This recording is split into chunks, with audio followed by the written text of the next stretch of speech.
Hello, I'm Ovide Lamontagne, and I'm here to interview Susan Duprey, one of the leading attorneys here in New Hampshire, who's been practicing for, well, she'll tell us how long it's been that she's been practicing here in the state of New Hampshire. She's now with Bernstein Shore Law Firm. And Susan, thanks for joining us for this program and this opportunity to tell future viewers about what it was like to practice law, what it's like to practice law here in New Hampshire, and what your journey was like. So why don't you tell us about how you became a lawyer? What brought you to, what part of your life experience brought you to decide to become a lawyer?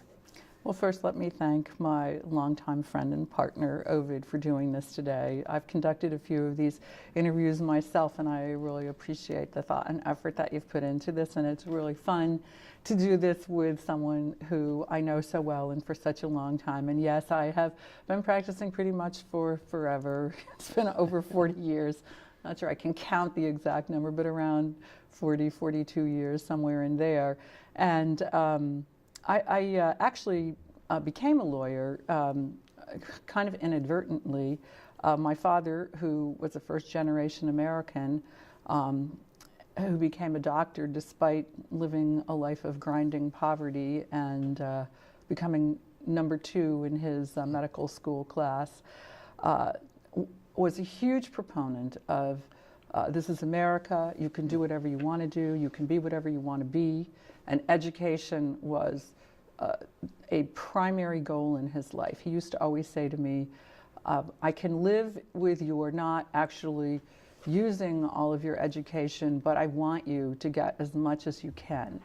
And he always agreed my whole life and the life of my 4 siblings to pay for any education that we had, which he did well into the 40s and 50s year-old stage of some of my siblings. And he's also paid for a lot of education for my children and all of his grandchildren, it being so important to him.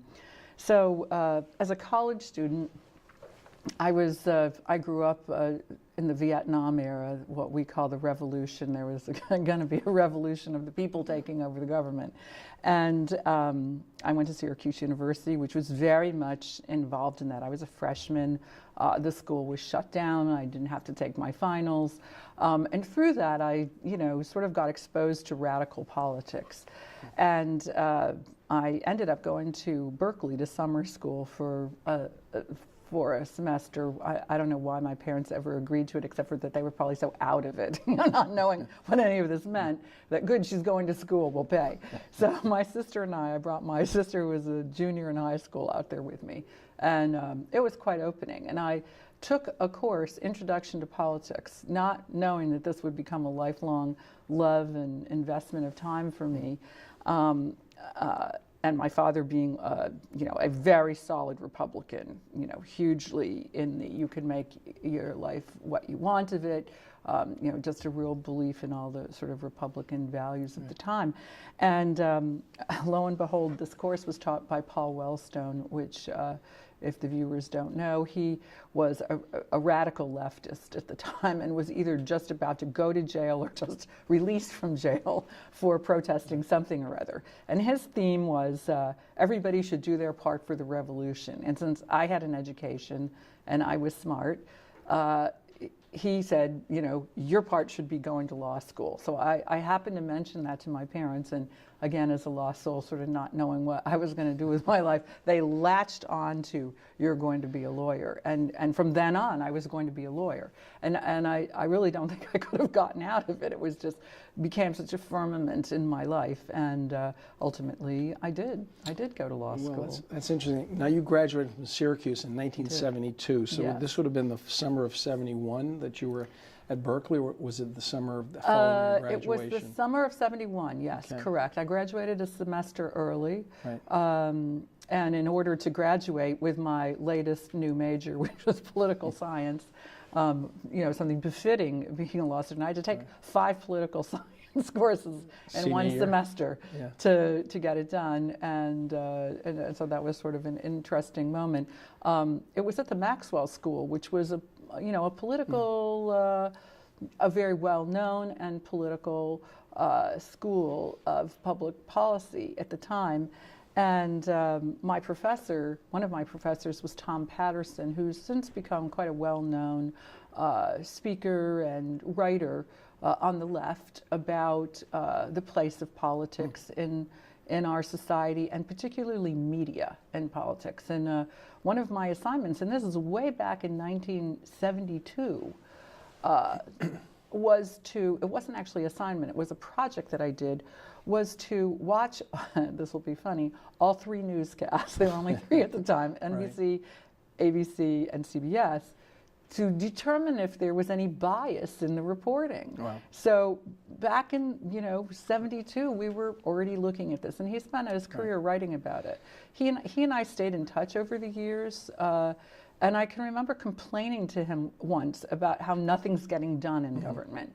And he said to me, that's how it's supposed to be. Right. That's how it's set up. It was really interesting, especially as we look over the last 8 years and the 4 that are coming at us, where it doesn't seem like nothing gets done. But your mother was also a doctor, and so you had 2 parents who were physicians, and you chose the law. And did they offer any resistance or try to direct you into medicine, and you rebelled against that? Or how did that particular part of the story evolve? Well, it's interesting. My mom was a doctor, and she ended up having 4 children in 5 years, which I don't think was a particularly happy occurrence. And then a 5th child 5 years after the rest of us. 4 daughters and 1 son, and my mom always really felt more comfortable with sons than daughters.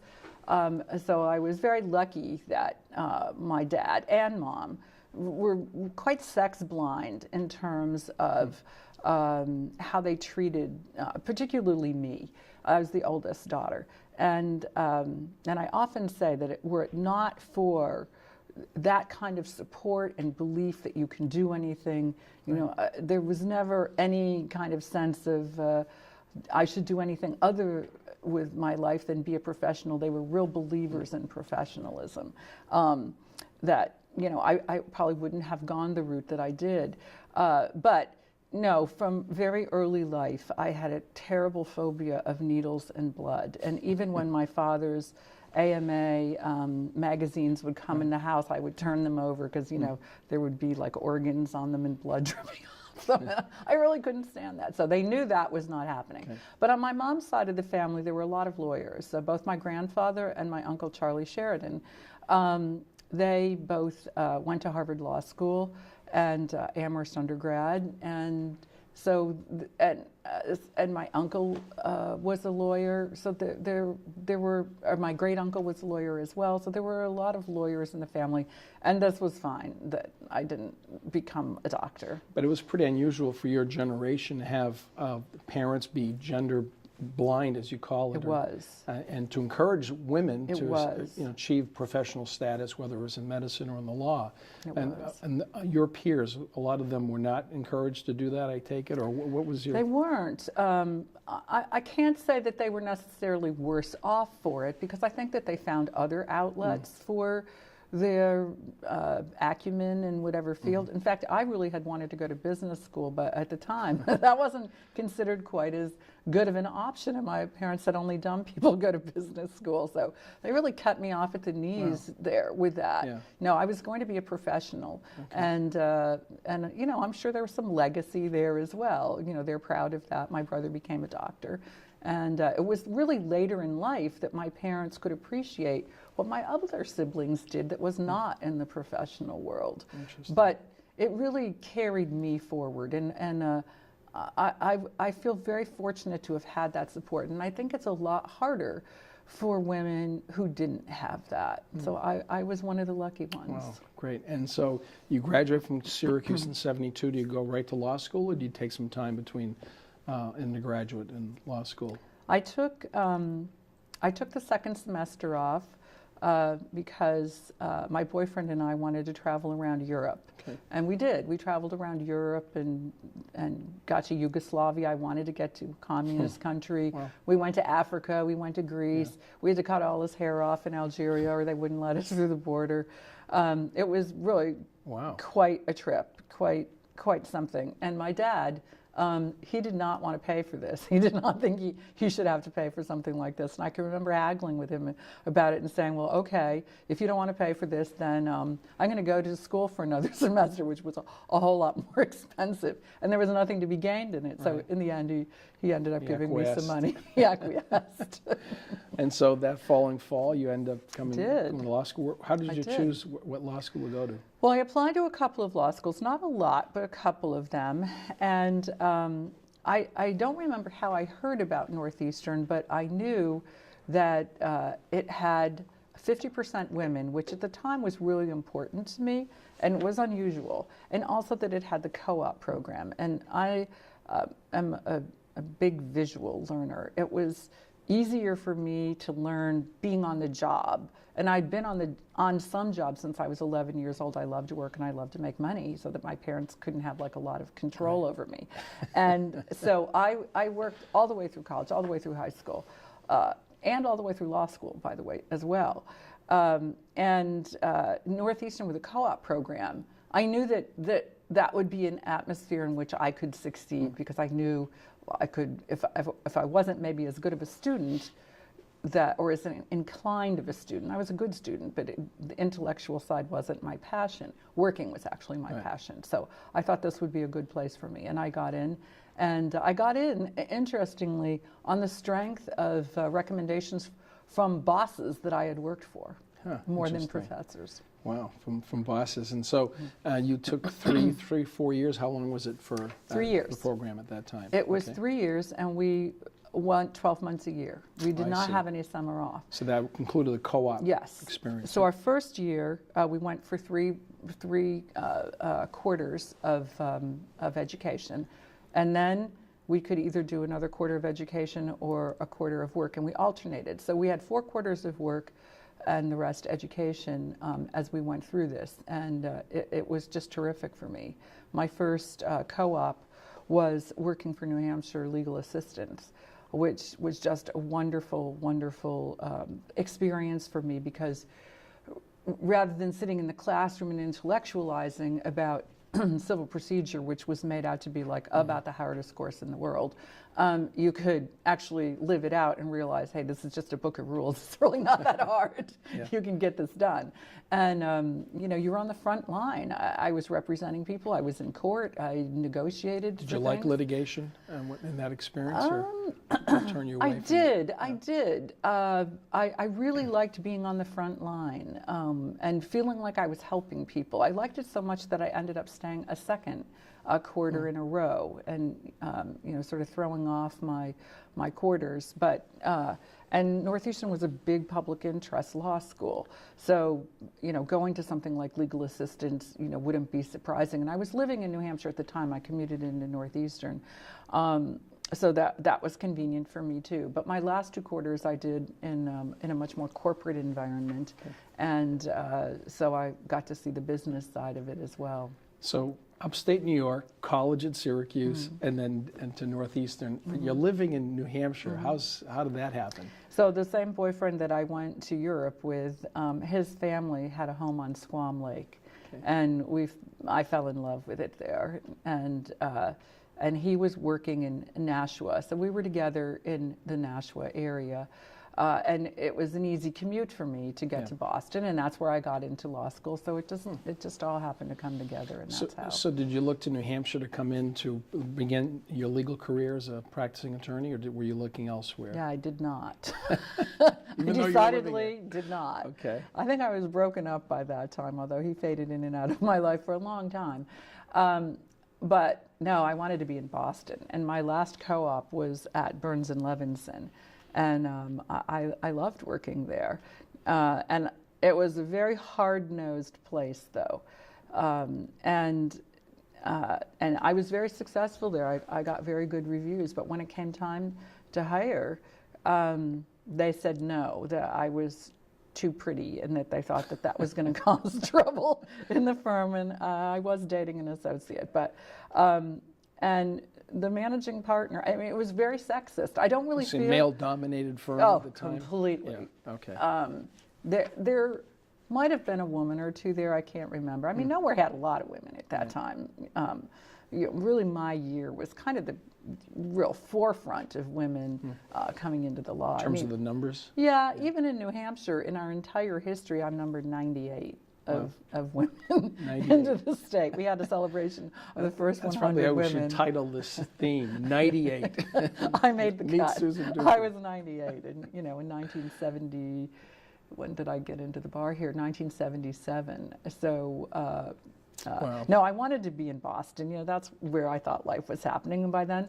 And I applied to 50 law firms, and I did not get a single interview. 50 Boston law firms? 50 Boston law firms. Yeah. And the rejection letters just kept coming. It was like just a mail bag full dumped on my head of no. M-A-I-L, mail bag. Yeah, But it could have been mail bag too, that right? bag too. Yeah. And largely because I went to Northeastern. Northeastern was a renegade law school at the time, and it was not a place that the Boston law firms hired from. They hired from Harvard, and if they weren't going to hire from Harvard, it was maybe BU, but it sure wasn't going to be Northeastern. So did you think it was the bias was against the law school Yes. as opposed to your gender at that time? I don't think really being a woman helped particularly at the moment, Yeah. but I definitely think it was about the law school that I went to. And that trailed me even up into New Hampshire. But when the door closes, sometimes another one opens. And in your case, it did, didn't it? It did. Yeah. So one of my good friends was a clerk for Judge Griffith up at the New Hampshire Supreme Court. And when I got this flurry of no's, she said, well, I'm leaving my position. Would you take over for me and become his clerk? And this was like wonderful, as far as I was concerned. It's New Hampshire, it's easy. Easy location-wise, right. And I really was attracted to the idea of working for a court. And then as the moment neared, she ended up deciding to stay. And so that was kind of troubling. I suddenly didn't have a job again. And that persisted until May or June of my graduation year. And then all of a sudden, and this is another female story, it's sort of interesting. The woman who was clerking for Judge Grimes got pregnant and decided that it was too far of a commute for her while she was pregnant to be his clerk. And so my friend called me and said, would you come up and interview with Judge Grimes? And, Judge Grimes was a very decisive figure. And, inside of 5 minutes, he decided I was good enough. And so there I was, and I became a clerk for Judge Grimes and spent the year clerking for the Supreme Court of New Hampshire. Well, what are some of your fondest memories or most distinguished memories from that time? I actually loved it. It was not a hard job for me. It was a hard job for the other clerks, but my judge wrote most of his own opinions. And as a sort of a precursor to my future career, and it's just by happenstance, he was a big property rights lawyer. So I got an introduction to land use law very early in my life. But he liked to write his own decisions. And so I didn't have nearly as much work as everybody else did. But it was really, I really enjoyed batting around with the other clerks, the cases and how they got decided, sort of being on the inside of how this whole Supreme Court operation went on, and in a way that people very rarely do. At the time, as compared to now, it was really kind of a sleepy operation to some degree. Judge Kennison ruled with an iron hand until there was a political change, and in that year that I was there, the majority court that Judge Kennison had flipped to the minority. Okay. Judge Block came in, Judge Douglas came in, and a third judge came in who I'm not remembering, and it turned around. They teamed up with Judge Grimes. So Judge Kennison, who had been really death on opinions that weren't majority opinions, he in the end became the person who started writing those very opinions himself. And it was a very tense time in the court when that happened. it was fascinating to witness this, and fascinating to see a young judge, Judge Douglas, come in, who was in his 30s, I believe. You know, that was really quite unheard of. And, you know, he's not just any old judge in his 30s. This is a guy who's a political powerhouse, an intellectual powerhouse, an energetic powerhouse. It really shook that court up. Wow. And this is 77 time frame, right? Yes, yeah. I started clerking in September of '76 and finished in August of '77. Okay. Wow. So then, fascinating time. Well, and I guess for those viewers who are a younger generation, there were no computers at the time, right? No. All of it was done, shepherds, Oh you my shepherdized gosh, the citations using the books and doing legal research the old-fashioned way. The old-fashioned, I mean, I still do legal research the old-fashioned way. I hate to admit it. I've never learned to research online. I just have, sorry to say, asked associates to do it for me. You eventually get old enough and privileged enough that you don't have to do it yourself. Yeah. But I still use the statute books. Oh, okay. I do not look it up online usually unless I'm traveling. Okay, interesting. So you go from the court to Divine Millimet, at the time Divine Millimet Stalin branch Correct. in Manchester. Correct. How did you end up at Divine Millimet? Well, since I had the least work to do, it was determined that I would be the person who would record all of our hearings on tape recorder. So I would literally run the tape recorder So as the on clerk, argument even day. though you were clerk for Justice Grimes, Yes. you actually had to mechanically Yes. record the arguments. I was that person. And so I used to sit at what's now the clerk's desk, Okay. very important. And none of the other clerks really wanted to sit through these arguments because honestly, the issues we were determining at the time were not always the most exciting. There were some pretty mundane things that were being argued. But because, again, I had the least to do, I was the person who was there for every single one of these arguments.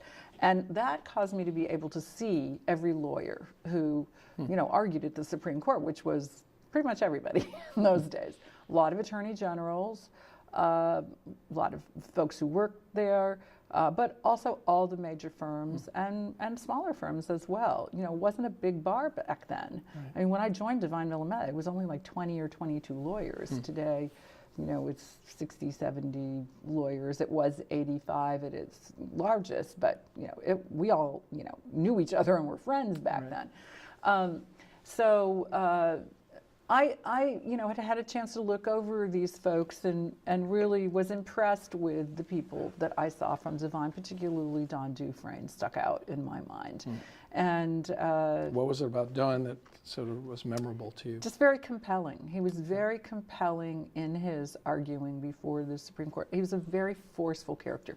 Different people have different ways of persuading you, but his method of persuading really appealed to me and really hit home for me. So he was a person who I remembered out of everybody who was up there. That's not to say there weren't other great lawyers, there were, but he particularly, I was attracted to his style. So I applied to a number of law firms, 4 or 5. My uncle, promptly told me I should not apply to Sulliway because I was a relative and I couldn't get in there. But really, I think it was the same Northeastern thing coming back. Sulliway was a very white shoe firm at the time. And the white shoe firms had trouble with Northeastern. And in fact, one of them in an interview actually said to me, "Why should we hire you? You went to Northeastern." And I mean, I'm just a little law student at the time. Now, there are 3 of them and 1 of me, and they were all men, and that was a little intimidating. And I thought to myself at the time, well, why am I in here? If that's how you feel, why am I in this room? Yeah.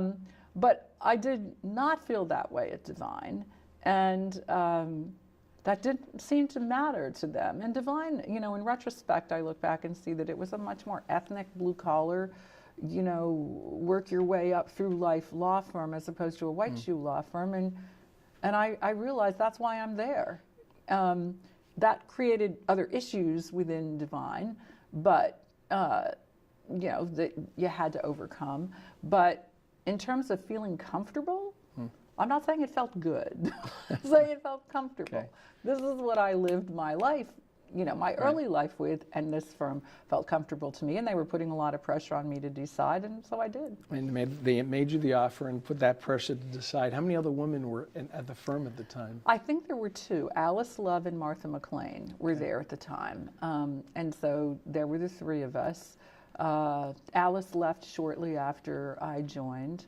And Martha ultimately left also. Now, you spent your career as a land use planning attorney, real estate attorney. Did you start at Divine Millimet specializing in that area, or how did it become that you became that specialty? I didn't. At that time, we had a big class coming in. There were four of us.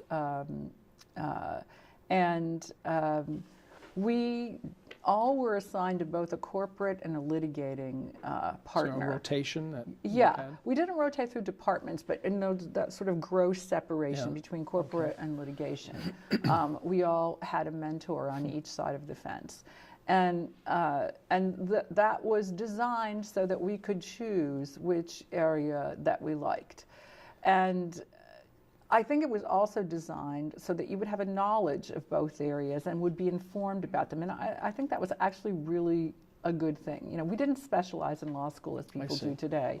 Right. And we didn't really specialize that much at all. It was really that kind of gross thing between litigation and corporate work. So I was assigned to two mentors, John Duprey on the litigation side and Norman Stahl, who were completely different as individuals.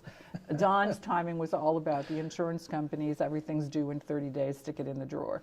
Norman's was get it done yesterday, if not a week before I even told you about it. And the second I give you something, you better be on this. So what was Norman doing at the time? What was his specialty? Norman was a generalist, like all corporate lawyers were at the time. Divine was started as an insurance defense operation, although Joe Millimet was the founding partner, and he did a lot of political stuff, which brought him a little into the corporate side of things. But Norman was the first guy who really set out to build a corporate department at Divine. And so I was one of the young people who, was drafted into this movement. So if you think about what kind of law there was in the corporate world at the time, this is back in the mid to late 70s. Right. A lot of it was real estate, small contracts. But real estate in New Hampshire was, a burgeoning business. And so we did a lot of land use. And Norman was a tremendous mentor for me because he took me everywhere. I was young and attractive, and he liked that. So I got exposure to people that others never would. I mean, I would be sitting in on meetings and think, really, why am I here? But this sure is great. I'm glad I'm here. And the department head on the other side, I'm sure, was thinking, why is she here? But okay. So I got to watch Norman conduct business and negotiate, wheedle, whatever it was to get what he wanted for years. I got to, 5, 6, 7 years, I got to watch that. And it also got me out of the office a lot, which I loved, being able to go around the state. And he and his wife would have me over to dinner. I was like a surrogate daughter to them. It was on nights when we had to go to the planning board, which was often, they would frequently have me over for dinner. And then he and I would go, and I would drive him. And, my job was to sort of calm him down and, keep him focused on what it was. I'd always done all the backup work for whatever it was that he was doing. It was fascinating. So when did you actually specialize? Was there a moment in time that the firm told you have to decide litigation, corporate, and if you're going to choose one department, where will you spend your time in? Well, I don't remember exactly why this happened, but after Don was my mentor, then John Broderick got put in charge of being my mentor on the litigation side.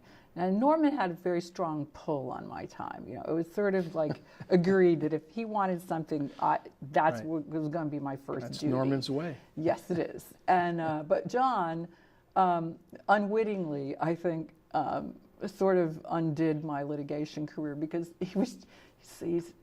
John is such a great litigator. I mean, he's one of the all-time best litigators ever. Don Duprey is too, but John might even be better than Don is. and he would help me so much that I wasn't really having to do it. Yeah. And one day in my third year, Jack Holland, who was kind of the loving henchman of the firm, we were all afraid of Jack because he laid down the law. He called me in his office and he said, you know, you're struggling here and you need to get more confidence in yourself. We have confidence in you, but you don't have confidence in yourself. And if you are unable to gain that, we're not going to have to let you go. Wow. So that was a really shake me up moment. Yeah. And I think that it was at that moment where I decided I'm really floundering as a litigator. It just makes me too nervous. I'm going to really devote myself to the corporate side, which I did. Wow. And even though it wasn't, I think litigation would really be more natural for me. I decided I would have a little bit more control over my life. I knew I wanted to have children. And so I chose to go over to that side.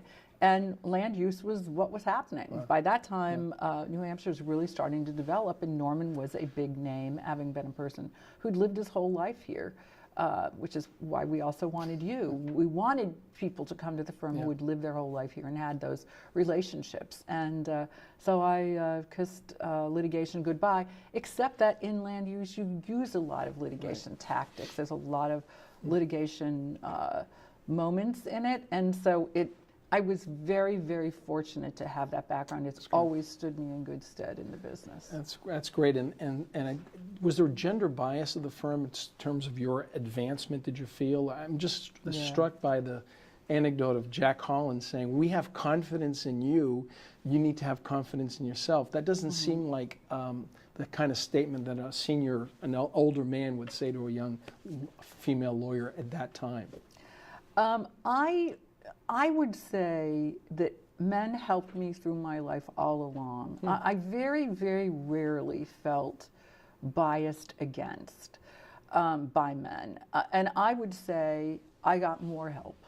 And to that extent, it was biased. You know, I'm not sure they would have said that to a guy. Yeah.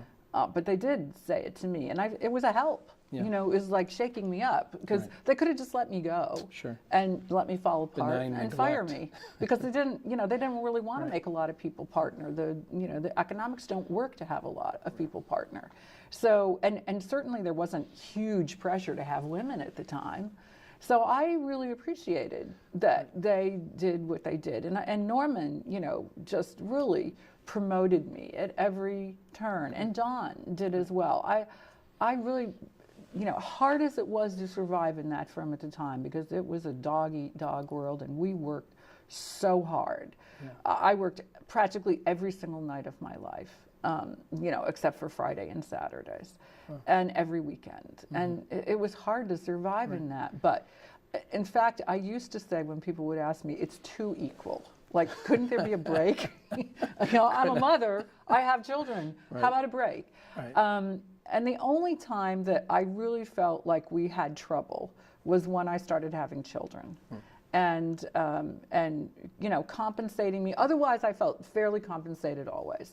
But with that, you know, they didn't really know how to do it. I didn't know how to do it. They originally gave me 6 months off to, you know, uncompensated, but 6 months off to be with my children at my request, and then called me up 2 months later and said, we're taking it away. And then we had a huge fight over it. I didn't talk to Don for a year after that. I was so mad at him. Yeah. But you know, you're the first. I was the first one to go through all of this. I was the first daughter in my family and the first daughter there, in effect, to have to slug it out with these issues. So let's put this a little bit in context. You make partner in 1983. I did, and I was engaged. I didn't tell them. I didn't want to tell them. You were engaged. I was afraid that they wouldn't make me a partner. Oh, that's an interesting factor we may come back to. And you said when you started at the firm, at Divine Millimet, there were 3 other lawyers that started with you. Did they see it through the partnership? Or?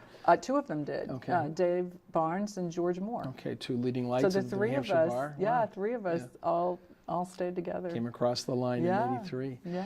And then you continued to develop your work in land use planning. Any particular memorable projects that you would want people to remember that you were involved with? Well, that stuck out at you as sort of like cutting edge? Well, yes, there are a couple. I went through 2 pregnancies with Settlers Green, which was notably the largest development at the time in the state. And that was just a sprawling... In North Conway? In North Conway, right, on the airport property. Okay. Development in a little town that was really not ready for something this size, with Boston people who just wanted to slash and burn and press forward with everything that they could. And it was... Those Boston people were your clients. They were. and I became good friends with them, as I often do with my clients. You know, you spend so much time with somebody that, you know, you get to know each other pretty well. And I still get Christmas cards from one of them. But I also learned in that case the limits of my power, because Norman was always the guy on the stage. Okay. I did supporting everything role. Up to that. Yeah. I would say it's more than a supporting role, because we used to say, you know, God, let's never get a document in front of him. He, you know, he's going to screw it up. And I would be that person. So I did everything but put my face in the front of the room, including prepping him up for it, telling him what the issues were, telling him how to argue them, what the law was, everything. But he was the face. And when one time I had to be that face, I realized I just was seized up. I couldn't do it. And it was that old litigation fear coming back, that lack of confidence. Yeah. And so that development, I think, really got me to wake up and realize, you know, you gotta just toughen up here. And I did. But the way that I did, so I left for 6 years because of my children. I had 2 sons who were 15 months apart from one another, and I just found that I was angry all the time. I mean, people would come and sit in my office, and I would say, "Get out." So I only have 8 hours. Let's put this in context. You took a leave of absence in 1993. Yeah. So after 1988. 1988. All right. And then I left. So 5 years as a shareholder, and 5 years with 2 babies, leading attorney and developing that practice of yours, and then you have 2 babies, and you decide to take a leave of absence. Yes, I did. In 1988. I did. Was there a precipitating event that brought anger. You to that? I was angry all the time. I was angry at my partners. I was angry at everybody. So I went to see a therapist about being angry all the time. And he said, "Well, why are you working so much?" And I said, "Because I have a responsibility to. You know, that's how I was brought up. I have this responsibility." And he said, "Well, do you think you have a responsibility to your family?" And I had never thought like that in my life. And that question was such a singular moment for me. Wow. And I quit a week later, realizing, yes, I do have this responsibility, and I need to carry it out, and I can't. I can't do both. Did you actually quit Divine Millimet and Branch, or did you take a leave of absence with the hope that you would come back? Yes, I took a leave, but what I meant by quit is I left. Yeah. And I had asked for 2 years. They gave me a year and a half. I can't remember how all that went down, but anyway, they weren't really excited about it, but they decided that they would. And it lasted for 6 years. Okay. I didn't go back for 6 years, and every year they'd call me up and say, "Well, this year?" And I'd say no. And then someone would threaten to take me off the letterhead, and then Norman would say, "Well, why are you bothering with that?" And, you know, so time went on, and eventually, I did go back to work. Did you maintain an active status with the bar? I mean, take your CLEs and whatever you needed to? I didn't, actually. I became inactive for a while. But what I did do, and what really, I think, again, just, you know, pressed me into this land use world is Liz Hager at the time was the mayor of Concord, and she called me up and asked me if I would sit on the planning board. And I said, absolutely not. I would do anything else, but don't make me do that. Right. I've had to spend so much time in planning boards, I can't stand it. I won't do that. I'll do anything else. And she called me 2 or 3 more times and said, you have to go on the planning board. We need you on the planning board. So I sat on the planning board for 6 years, and then ultimately spent 3 years as a city councilor in Concord. So this is while you were in your leave of absence? I did much of that during my leave of absence, but not being a city councilor. That was more when I was just on on the firm. cusp of going back to work. So I went back to work in the fall of 1994. Right. So you stayed active, at least. I did in the business, policy in the land use issues and business. in, Yes. and in your area of Yes, but expertise. it was giant coming back of it. I mean, I first of all, it was hard for me to sit in an office for 8 hours. I was like, what? To be here for 4 more hours? Were all the children in school at that point, or do you No, have child care? no, that I you had to didn't. I had arrange? child care. I had every child care imaginable to try and keep everything together. But it was a struggle. But I was very fortunate to come back. I came back at a higher salary than I left. I was able to manage that with Divine, and I was lucky. But I lost a huge amount of substantive knowledge. I could never really go back to reviewing bank documents or leases. So much had changed. I would have had to really go be educated. But land use law, I could do because it was the Wild West out there, and not really that bound by rule regulation. Well, there were plenty of rules and regulations, but there wasn't so much law that was you really needed to know that I didn't know. So let's call this Divine Willamette Part 2. You've Okay. come back, and your children are growing, but they're still at home, and you become a managing partner ultimately within a very short period of time. How did that happen, and why did that happen for you? I think it happened because I'd been gone for so long I didn't have enemies. So, Okay. and a lot of other people did. And so I was the shiny new penny still. It was 3 years. And I was actually recruited by a renegade group of partners. And I went around and I met with every single partner in the firm. And they liked the program that I was setting out. And I became managing partner in a landslide. And I did it for 3 terms. It's a killer job, but I loved it. I loved it because I always wanted to be in business, and now I was in business. I used to say I wish I had sold a product that didn't talk back, but you take what you get. That's right. And In that's what I law, got. that's what you take. Yeah. That is what you get off. And it was a wonderful time. So 1998 to 2006, roughly. Yes, and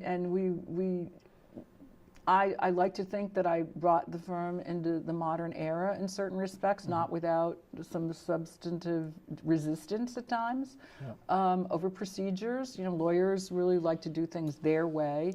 I used to say that I had to earn my job every single day because you could be fired any time as a managing partner. Were there any other women attorneys who headed up a major law firm in New Hampshire prior to your becoming manager? Okay. Yes, Kathleen Sullivan and Susan Leahy did. Okay. And you're reminding me that when I became managing partner, I went and met with both of them. Okay. I did not meet with any male. I interesting. don't know why I didn't do that. Did they have any advice for you They that you thought did, and it was very helpful? fascinating. Yeah. It was very helpful. Both of them, each completely different. And I ran my operation differently than they did. Right. But it was very helpful for me to learn how they did it, and I enjoyed it. And since then, Sherry Young has become a longtime managing partner, and Meg Nelson has at Sellaway. So we're seeing a lot of women in this position. Great. But you were maintaining a practice of your own in addition to managing a firm, right? At least initially. I did. No, Yeah. all the way through, Okay. pretty much. And you were asking me about were there certain areas that, or cases that you worked on that really cemented your career. Just before I became managing partner, I started working for the telecommunications industry quite by happenstance. And we were putting up towers in order for there to be, at the time, car phones and ultimately the cell phones we all carry around today. And there were huge wars over these towers. And I represented any number of companies and used to run around the entire state with this business. Very tough business, very, very tough. And because it was night work, I could work all day at the firm and still maintain that practice by going out at night. And that's what I did. And that really cemented me as a known figure in that field. And I think for complicated political cases, which there's a lot of politics in land use law, that without being bragging, I'm probably the best known attorney, or certainly one of the best known attorneys for that, because most other people you can't keep an entire practice of just that, because land use work comes and goes with the economy. Right. And so you could find yourself really out of business, and there's not so much of it. So I was able to fade in and out as the economy waned and got better, and pick up those large cases, which would last for 2, 3, 4 years, some more. Well, that's interesting. So the legal profession and the practice of law afforded you an outlet for your interest in business management, Yes. which you handled while practicing law, and you'd handle that as the leader of the firm, one of the largest firms in New Hampshire. But it also gave you some outlet for other areas of interest, like politics and civic and charitable work. Did you see a connection, or do you see a connection between your legal professional experience and serving on presidential campaigns or serving on the board of the Manchester Chamber? Some of the things we'll maybe talk about it for a few minutes after we get through this initial question. I did. Yeah. I actually do see that, and I think that it's one of the things that particularly distinguishes my career and my approach to the practice of law and to the charitable and community work that I did. I'm not an intellectualizing lawyer. I'm a very practical lawyer. It's about how do you get from here to there in the best way that causes the least problems and is the most successful. And so I think I brought to the charitable and community areas that ability to sort of cut through everything that we don't really need to be thinking about and stay on task for what we do to get to where we want to go. The biggest question I would always ask people on both sides of the fence is, and I just did this last night with a friend, what's your goal? Right. You can't get there if you don't know what it is. So let's not be talking about what we're going to do until we know what we want to accomplish. And it's surprising how few people who think that way. But in terms of the law itself, that one of my major complaints about lawyers is that they, and all professionals, is that they only think about their own profession. And until you can really understand in a project how every one of those professional points of view bears on the project, and what's going to tip it one way or the other, or cause trouble one way or the other, I don't think you can be successful. And the lawyer is the person, generally speaking, who has sort of the widest view of everything that's going on in a case, because they have to explain it in a land use context. So I think that really made my practice uniquely successful to be able to talk to the engineer and say, listen, I understand why this is important, but this is how it fits in the whole thing and in the whole enterprise that we have going on here. Or to the PR person, yes, you can say that if you want to, but then we're going to lose in court. Or to the lawyer, which was most often the person I would have to talk to. You can't just be looking out for the courtroom, because if we can't succeed here, we'll never even get to Court the of public courtroom. opinion. So it's having that sort of field vision, as I call it, like you would say in sports, and that ability to sort of see the next steps down the line, that I think made me really successful in these sprawling, hard-fought land use cases. But a couple of other things I just want to say about land use, because I think memorializing this is important. There have been some tremendous changes in it over time. When I first was working in the field, you took any case that came down the pike, whether they were a good developer, bad developer, whatever they were doing. Today, you don't do that. First of all, a bad developer is not going to get through. Right. And I would say that now I won't take cases that the town or city just genuinely doesn't want to have there, because if they don't want to have you there are too many ways they can trip you up permanently. And why would you cause your client to, spend all that money and time on something that's going to be a fruitless enterprise? So trying to find developers who look for things that are going to be successful in the city. Now, that doesn't mean they're not going to be opposed. Right. If they weren't going to be opposed, I wouldn't have a job. But nobody wants development around them. So there's always a place for me. And that the tactics that have been used, the things, the advent of email and texting and all those sorts of things has really had an impact on property rights law. And, it's very intimidating, I think, to public officials to get 100 emails, about how this is going to, destroy whatever they're claiming is going to be destroyed. And so I would say now, because these are such battles and they're so hard fought and they're really intellectually and psychologically very taxing, that when I'm interviewed by a client, I'm interviewing them too. And I'm thinking, is this someone I want to be in the trenches with? Right. And are they going to do the kinds of things, make the kind of sacrifices, look forward to doing the kind of good things that Right. need to be done in a development to make this a project that a town or city can be happy to have there?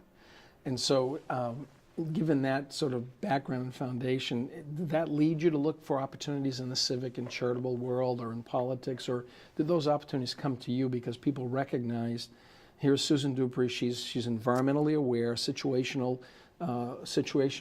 tactical when it comes to moving the ball down the field, sort of using the sports analogy. And so somebody would ask you, can you come on the chamber board or get involved with this political campaign? How does that work as a lawyer? I would your say, experience? in my case, again, being a female, I was helped. Mike Hickey was sort of a godfather to me. Okay. And he met me somewhere and got to know me a little bit and asked me to sit on the committee to hire the next president of the chamber, who was Robin Comstock, who became Right. a longtime friend of mine. And then because of the way I conducted myself in that setting, he recruited me to sit on the chamber board, and then it would be one after another. And I have to say, Ovide, I loved all that. It was that business side of me again. I loved right. being around CEOs who weren't overly intellectualizing things Right. like lawyers tend to Yes. do, and getting bogged down. You know, business leaders are very much more practical. I loved it, and that. You know, that made it very hard for me when I ended being managing partner to go back to work. Honestly, it did. You went from being the CEO to being a line worker again, and I couldn't Right. do it. And I think that law firms need to try to figure out what they're going to do to make this work in order to keep their managing partners, because once they leave that seat, because it's a struggle. And I've struggled mightily with it and counseled other people with Right. respect to it. Talk about politics. You've been involved with a number of presidential campaigns. You spent a year or more with Ann Romney in the 2012 election cycle, and Mitt Romney was running for president. How did that all come to pass? And were you able to sort of reconcile the demands of a political experience like that with the legal profession and the firm? Well, that's a really interesting story, and again, just one of those fortunate situations in life. My husband, when John McCain's campaign tanked in 2008, and John was literally reduced to carrying his own suitcase, Right. or 2007, I guess it was, It carrying was, his own yeah. suitcase around New Hampshire. You know, he staked his entire campaign on New Hampshire. Right. And Steve, who had known him and was friendly with him, literally drove him around the state in our old Suburban. And when January came and the primary in New Hampshire was over and he had won, he asked Steve to travel with him. And Steve went off on a sojourn for a year to travel with John on, you know, all of his campaign. Yeah. And so fast forward to 2 years later, I'm not working that much. And Steve said to me, God, you just seem so bored. You should go work on a campaign. You know, I could get you a job with the Paulentys. And I said, well, he's not going to win. Maybe I will work on a campaign. I think I'll go work for Mitt Romney. I was always attracted to business type candidates. They never win, but I'm always attracted, except for this time, Trump. We'll see what happens there. But my history with them had not been good. So, although I had done some things with the Bush campaign, I'd become a little bit of a known quantity, and I'd gotten to know some people over the years. So, Steve, really counseled me, and he said, listen, you go down there and you meet with them, and you tell them that you want a full-time job, you want to travel, and you don't want to be paid. And if they don't have anything for you, you're going to go work for Mary Paulente. So that's what I did. I went and met with the So you cut a deal with Romney the Romneys. 2008 campaign manager, who was still very close to him. And that's what I did. And 2 days later, they called me up and offered me the position with Ann. Now, interestingly, so I was Ann's chief of staff. Interestingly, I went down to interview with Ann, and she did not ask me a single question or even really talk to me during this lunch. She talked to the friend that I had gone to interview with, and I thought, well, that's interesting. Not really sure how this is going to work. I was Yeah. expecting a business meeting. And then over the years, and I love Anne, and anyone who knows me knows how close I am to her and to Mitt. And I'm in touch with them all the time. I stay in their homes. I travel with her to various things. But she could not conduct a business meeting to save her life. It's just not what she had. She's an amazing person with the press. She's incredibly intuitive. She's so accessible to people, which is what made her so attractive. But she does not have a business head, and she cannot conduct an interview or a meeting. So I realized, I can bring this to her. I She's can like do your this developer for her. client that you're trying to present to a board, right? Yeah. I mean, and so she's a very quick study, and she's really smart and very fun to be around. Yeah. So I would handle all of that stuff. Being, of a similar age, I'm 2 years younger than she is. She has MS. I knew what she could take and what she couldn't. I was all over her schedule about, and making sure that she could survive the days that she had to and do the things Right. that she had to do. And I was her protector. I really was. And I can't tell you how many people during the campaign would come up, longtime friends of theirs, and say, I'm so relieved you're with her, that you're watching out for her, that you're protecting her, including Mitt. so you're interested in the people, not the politics so much. No, well, Yeah, the politics a little bit, were pretty but- interesting, no. And, Yeah. but we had to be careful because at that, we didn't want the focus to be on Anne. There was a certain role that was good for her to play, but being a lot into policy, much as she might have liked to have gotten into it, and I might have too, we had to be careful about that. We had a role to play, and we needed to stick with that role. But it didn't mean we weren't talking policy all the time. Right. We were, on lists that got all the articles of the day. I was there when the whole Benghazi thing blew up, and we were accused of politicizing that, right in the room. And it was just a front row seat to history. Not even a front row, you were in it. Okay. And it was an incredible, incredible opportunity that I do feel like my law career prepared me for, and that I used every ounce of every skill I had learned over the years to do this. And I spent 18 months with her. And you were doing this. working at Divine Millimet when you spent I the 10 was. million. I Yeah. was, but it was at a lull. Right. There was a downturn Sure. in the market, so Right. there wasn't a lot of real estate work around. I was just finishing up one case. And when the campaign was over, I went into, as we all did, into a depression. My God, you Really? you Think feel like that's what you're happened? running as fast as you Yes. can. You smash into a rock Right. wall, and then for me, you drop into a void because there's no job really Yeah. to go back to. For a year, I felt that way. And then a former political contact called me and said, I have this case. And I said, I'm hanging up on you. I don't want to do this. And he would say, okay, well, let me just ask you questions. Mm-hmm. And he would call me up. And then eventually I was hooked. And I went over and met with a client. And I've just spent the last 3 years working on this case, which still is not over. So. Right. Came full circle back to this. But you went from, and during that time, you went from Divine Millimet, where it had been for, 40, since Yes. 1977, Yeah. to Bernstein Shore, Yeah. a regional law firm Yeah. based out of Portland with the Manchester office. Tell us about that decision to make. Oh that my move. gosh, I was so criticized for that, all over the place.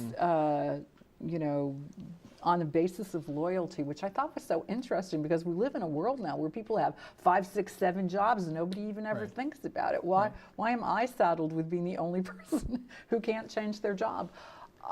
I thought if I didn't leave, I would quit. I really did. That I just needed to change things up, and this was a firm that really sought me out. And Divine had really, I think, moved away from its political roots, which were so important. All my political contemporaries had left, and there was no one really there but me, and I missed it. And Jim Merrill called me up, and he was one of my closest political contacts, and I wanted to be back in that Right. world. And Bernstein was a firm that was really built on politics, and they really wanted it. And you made the move. And I made the move. Wow. It was hard. Well, the legacy, your career is not over, but you've had a remarkable career during a very remarkable Thank time, you. really. And so for viewers out there, what would you like them to know about you or think about you in terms of your legacy as a New Hampshire lawyer in the best senses of the word or expression, New Hampshire lawyer? Well, and I think this really comes right from my roots of Don and Norman, which is to do everything you can for the client. I would like to be known as a person who pulled out all the stops, who did everything, and I do. My husband criticizes me for it all the time because there are no boundaries, and I acknowledge that, and cell phones certainly don't help. Right. But one of the reasons that I really cut down my practice so that I would take way fewer cases, I usually only work on one case at a time, is so the work isn't left in the drawer. I always, as a younger lawyer, wanted to be a person who could do all the things that I wanted to do, but I didn't have the time to. And so I'd like to be known for finally arriving in the last decade of my career at that place where there was no work left in the drawer. I did everything that I thought that I could for the client. And I think I've largely been successful in my cases because of that leave no stone unturned, my political approach to it. I'd like to be known for that. I think I really have changed, for those who are observing the practice of land use law into a much wider scope, where a lawyer really has a great role if they can see outside of the law, of being a quarterback of these giant cases.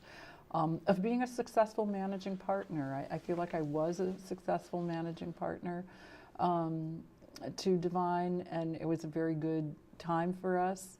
And I'd like to be something of a role model for other women to forge ahead and feel like they can have a family, they can practice, they can be treated fairly. There are ways to do this, and so those are the things. Great. And the last question I'd ask you is, what would you say are a couple major differences between the bar of today and the bar of the mid-'70s when you came to New Hampshire initially, and what do you perceive as being different? And the technology certainly makes the whole experience different, but is there anything else that you think distinguishes those periods of time? Well, I would say, first of all, that it's so much bigger today than it was back then. You really knew who pretty much everyone was, once you'd practiced for 5 or 6 years back in the 70s and 80s. Today, you don't know who anyone is. You probably don't even know who's in your own firm, depending on the size of your firm.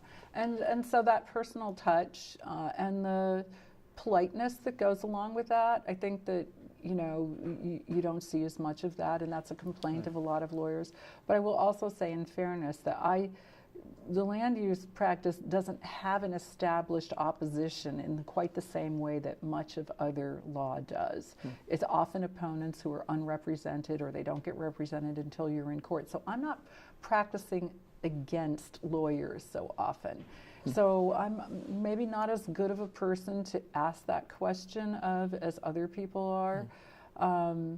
I think that New Hampshire still looks at things kind of parochially, the bar. I'd like to see some growth in that. I think there are opportunities for more lawyers to get together in their practice to do things, joining up, than what we're seeing today. But you get to do it your own way, and this is what New Hampshire has chosen, and we'll see what happens. Well, this has been a fabulous interview. Thanks for your patience, and thanks for opening up to us and the audience to see this. Thank you. I appreciate all your help, Ovide. Great. Bye. Great, Susan.